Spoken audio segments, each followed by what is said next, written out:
ప్రస్తుతం మనం lower tank బండ్లోని Ambedkar విగ్రహం వద్ద ఉన్నాం. అంబేద్కర్ విగ్రహం దగ్గర బీసీ సంక్షేమ సంఘం ఆధ్వర్యంలో పెద్ద ఎత్తున ఆందోళన నిర్వహిస్తూ ఉన్నాం. నిన్న క్యాబినెట్లో ప్రభుత్వం ఏదైతే నిర్ణయం తీసుకుందో పార్టీ పరంగా రిజర్వేషన్లు ఇచ్చి స్థానిక సంస్థలకు ఎన్నికలకు ముందుకు వెళ్లాలని నిర్ణయం తీసుకుంది కదా.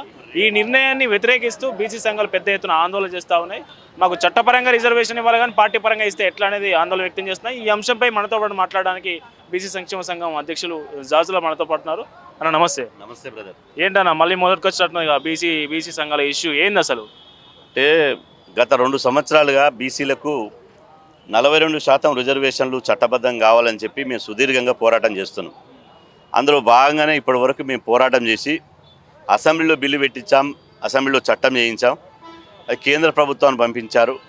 కేంద్ర ప్రభుత్వం మీకు తెలుసు పార్లమెంట్లో పోవాల్సినటువంటి చర్చించి ఆమోదం పొందాల్సినటువంటి బిల్లు రాష్ట్రపతి గారి దగ్గరనే ఉంది. 8 నెలలు అయింది. అదేవిధంగా చట్టం చేసి గవర్నర్ గారు పంపిస్తే గవర్నర్ గారు 3 నెలలకు పైగా అయింది, గవర్నర్ గారి దగ్గరనే ఉంది. వీళ్ళ మీద ఒత్తిడి పెంచి అఖిలపక్షాన్ని తీసుకుని ఢిల్లీకి వెళ్ళి ప్రధానమంత్రితో భేటీ జరగాలి. అదేవిధంగా పార్లమెంటును వేదికగా చేసుకొని పార్లమెంటును స్తంభింపజేయాలని చెప్పి రాష్ట్ర ప్రభుత్వాన్ని మేము మొదటి నుంచి డిమాండ్ చేస్తున్నాం.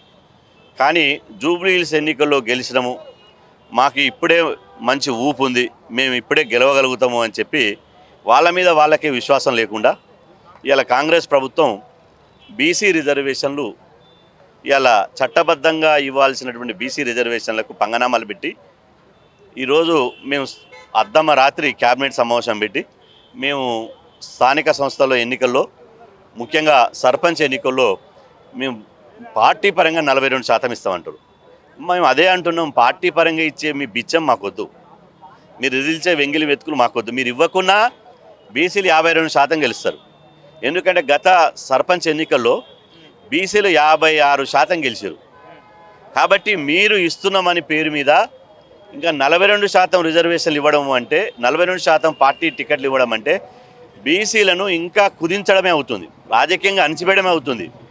అంటే 42% ఇస్తున్నారని చెప్పి ఒక జిల్లా వాళ్ళు ఒక మండలం వాళ్ళు అంటారు, పక్క మండలంలో అన్ని బీసీలకే ఇస్తారు, ఈ మండలంలో ఓసీలకి ఇవ్వాలని ఇస్తారు. అట్లా అన్ని మండలాల్లో అగ్రకులాలకి ఇస్తారు. 42% రిజర్వేషన్లు ఇవ్వడం అంటే ఇస్తామని ప్రపోజ్ చేయడం అంటే తెలంగాణ రాష్ట్రంలో రెడ్ల రాజ్యాన్ని తీసుకురావడమే. ఇలా కేంద్ర మంత్రి కిషన్ రెడ్డి గారు బీసీ రిజర్వేషన్లు అమలు చేయకుండానే స్థానిక సంస్థలకు ఎన్నికలు వెళ్ళాలని ఢిల్లీలో మీడియా సమావేశం పెట్టి సాయంత్రం 5 గంటలకు వారు మాట్లాడడం జరిగింది. వెంటనే దానికి సై అన్నట్టు రాష్ట్రంలో ఉన్నటువంటి ముఖ్యమంత్రి రేవంత్ రెడ్డి గారు కిషన్ రెడ్డి గారు తానే అంటే ఈయన తందానే అని మేము వెంటనే ఎన్నికలకు పోతామని వీరు ప్రకటించడం జరిగింది. దానిని రెవెన్యూ శాఖకే సంబంధం లేనటువంటి రెవెన్యూ శాఖ మంత్రి పొంగులేటి శ్రీనివాసరెడ్డి గారు మేము ఎన్నికలకు వెళ్తామని చెప్పి వారు చెప్పడం జరిగింది. నేను అంటున్నా, ఈ పార్టీ పరంగా ఇచ్చేది ఉంటే 2 నెలలు ఎందుకు ఏం చేసినట్టు, ఎందుకు ఆగినట్టు? అప్పుడే 2 నెలల కిందనే పోవచ్చుగా. వీళ్ళు చెప్పేటువంటి డొంక తిరుగు మాటలు, బీసీ సమాజాన్ని తప్పుదోవ పట్టే మాటలు ఏంటంటే 3,000 కోట్లు నిధులు ఆగిపోతున్నాయని. రాష్ట్ర బడ్జెట్ 3 లక్షల కోట్లు. 3 లక్షల కోట్లలో 3,000 ఆగిపోతే మునిగేది ఉందా? ప్రభుత్వం కూలేది ఉందా? లేకపోతే తెలంగాణ సమాజంకి ఏమన్నా అయ్యేది ఉందా? 3 లక్షల కోట్లలో 1% 3,000 కోట్లు. 1% నిధులు బీసీల కోసం భరించలేరా? ఒకవేళ మీకు నిధులే కావాలనుకుంటే మేము 3 కోట్ల మంది ఉన్నాం బీసీలం, మనిషికో రూపాయి వేసి మీకు బిచ్చం వేస్తాం ప్రభుత్వానికి. అప్పుడు 3,000 కోట్లు జమ అయితే తీసుకోండి. అప్పుడైనా ఎన్నికలు ఆపండి. కనీసం సిగ్గు ఎగ్గుండాలి మాట్లాడడానికి. అంటే బీసీలను తడిగుడ్డతో గొంతు కోశారు, బీసీలను నమ్మించి మోసం చేశారు.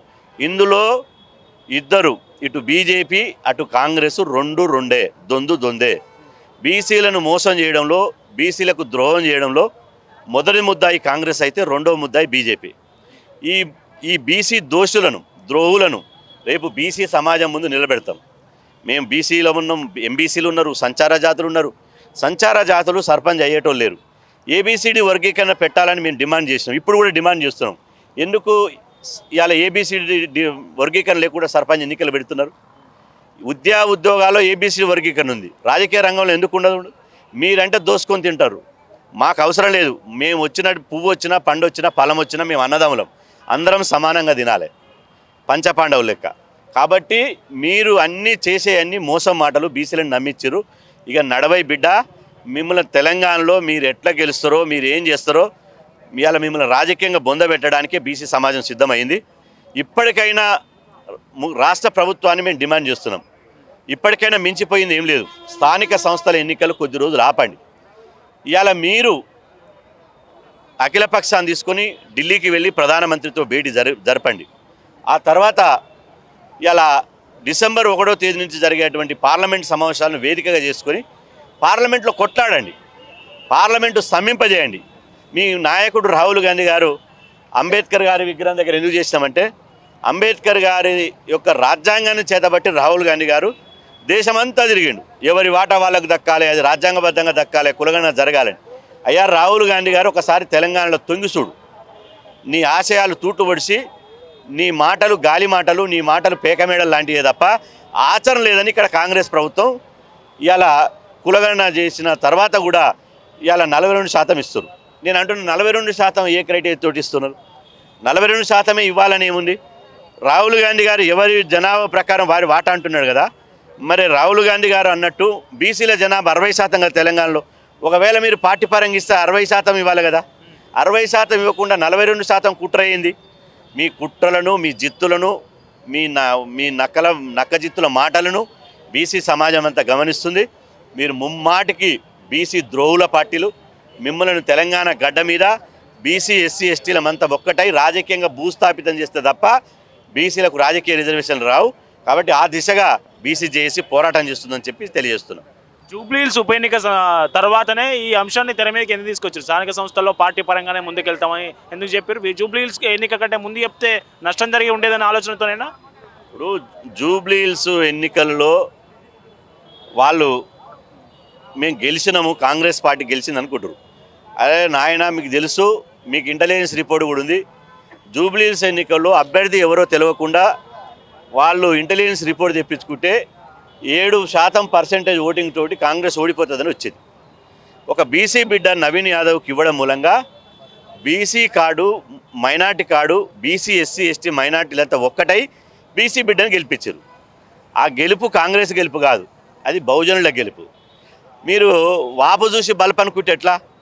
మీరు జూబ్లీహిల్స్లో వచ్చిందని మేము రాష్ట్రమంతా పోతామంటే మీరు కాదు, బలహీనమైన ముఖ్యమంత్రి రోషయ్య గారు ఉన్నప్పుడే గ్రేటర్ హైదరాబాద్లో అధికార పార్టీ ఏది ఉంటే అది గెలుస్తుంది. అది సాధారణంగా మేము అంటున్నాం, మీరు అనుకుంటున్నారు గెలుపు రేపు తెలంగాణలో పోతే తెలుస్తుంది.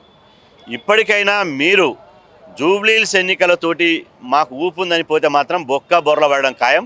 మీరు ఫస్ట్ బీసీ రిజర్వేషన్లు చట్టబద్ధంగా కల్పించండి. బీసీల కోసం ఢిల్లీ దాకా పోరాటం చేయండి. అఖిలపక్షంతో తీసుకెళ్ళి మీరు ప్రధానమంత్రి నరేంద్ర మోదీ గారు కలిసినంత వరకు ఢిల్లీలో ఉండండి.